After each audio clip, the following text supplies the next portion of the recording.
Oke, bismillahirrahmanirrahim. Assalamualaikum warahmatullahi wabarakatuh. Alhamdulillahirrahmanirrahim. Wassalatu wassalamu ala asrafil anbiya'i wal mursalin wa ala alihi washabihi ajmain, amma ba'du.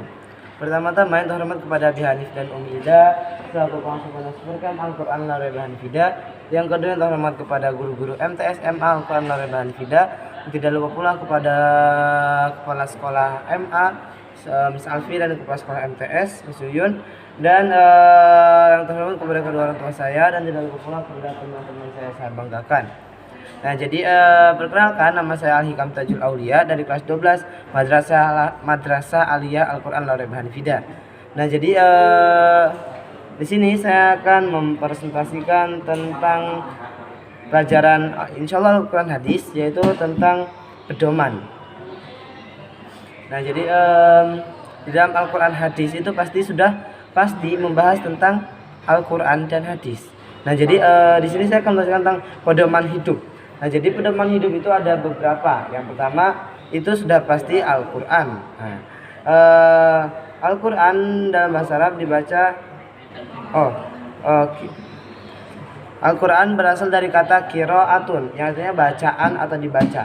Nah, jadi Al-Quran itu adalah suatu bacaan atau suatu untuk dibaca. Nah, jadi kelebihan dari Al-Quran ini diturunkan untuk umat Nabi Muhammad.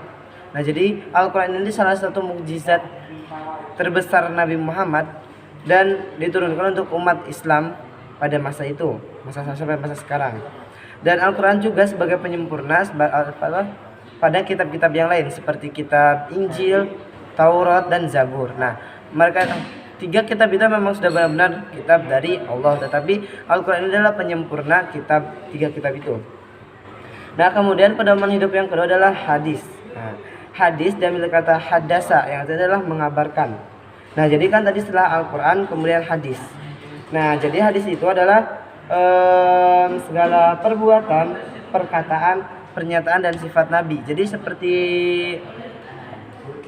Nabi melakukan sholat tahajud, nah maka itu adalah perbuatan Nabi, maka itu menjadi sunnah.